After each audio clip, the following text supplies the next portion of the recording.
اگر کسی شخصیت کا نام قرآن مجید میں آ جائے تو ہم لوگ اس کی شان اور رتبے کا اندازہ تو لگا ہی سکتے ہیں۔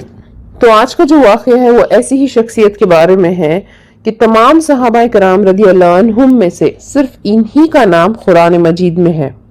تو چلیے جانتے ہیں کہ میں کس کے بارے میں بات کر رہی ہوں۔ میں بات کر رہی ہوں حضرت زید رضی اللہ عنہ کے بارے میں۔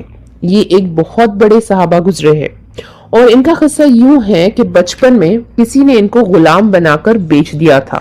آخر کار وہ نبی اکرم صلی اللہ علیہ وسلم کی خدمت میں پہنچ گئے اور وہیں رہنے لگے۔ یہ جو قصہ ہے حضرت زید رضی اللہ عنہ کا، یہ ان کے بچپن کا قصہ ہے۔ اور جب بچپن میں بچہ اپنے ماں باپ سے جدا ہو جاتا ہے تو آپ اچھے سے جان سکتے ہیں کہ والدین کی کیا حالت ہوتی ہے۔ ٹھیک اسی طرح ان کے والد اور والدہ کی حالت بھی بہت خراب ہو گئی تھی۔ دونوں اپنے بچے کو لے کے کافی فکر مند تھے۔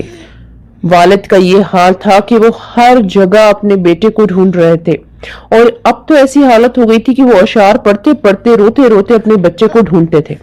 پھر ایک دن ایسا ہوا کہ کسی نے انہیں بتا دیا کہ آپ کا جو بیٹا ہے وہ فلانا جگہ پر موجود ہے۔ لہٰذا ان کے والد اور چچا دونوں مل کر اس جگہ پر پہنچ گئے۔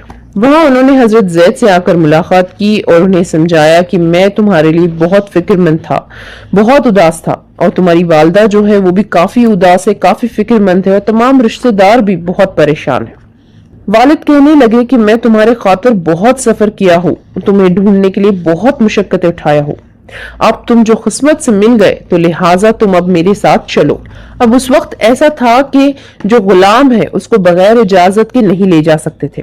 اسی لیے حضرت زید رضی اللہ عنہ کی یہ بات سمجھانے کے بعد ان کے والد جو ہے نبی اکرم صلی اللہ علیہ وسلم کی خدمت میں حاضر ہوئے۔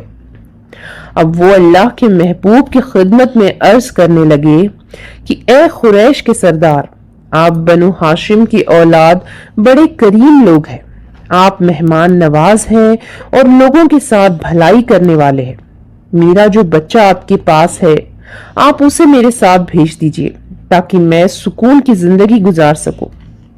اب نبی اکرم صلی اللہ علیہ وسلم نے یہ سن کر ارشاد فرمایا، میں یہ اختیار زید کو دیتا ہوں، اگر وہ آپ کے ساتھ جانا چاہے تو اسے جانے کی اجازت ہے، اور اگر وہ میرے پاس رہنا چاہے تو میں زبردستی بھیجنا نہیں چاہتا۔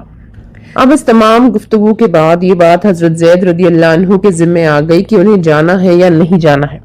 تو جیسے ہی حضرت زید رضی اللہ عنہ کو پوچھا گیا، اس بچے نے ایک نظر اپنے والد کے چہرے پر ڈالی اور ایک نظر اپنے محبوب صلی اللہ علیہ وسلم کے چہرے پر ڈالی اور فوراً اٹھ کر نبی اکرم صلی اللہ علیہ وسلم کی گود مبارک میں آ کر بیٹھ گئے اور ایک بچہ ہونے کے باوجود کہنے لگے، ایک اللہ کے نبی، میں آپ سے جدا ہونا نہیں چاہتا ہوں۔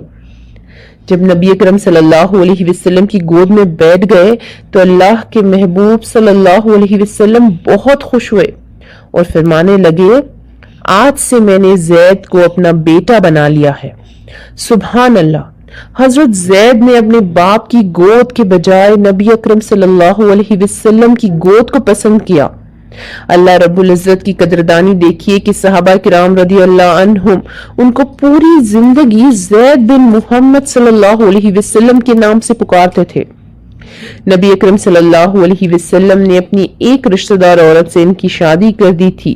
نہ صرف یہی بلکہ صحابہ میں صرف آپ کا نام قرآن مجید میں آیا ہے، اور اللہ تعالیٰ نے ارشاد فرمایا، پھر جب زید تمام کر چکا اس عورت سے اپنی غرض، ہم نے اس کو تیرے نکاح میں دے دیا۔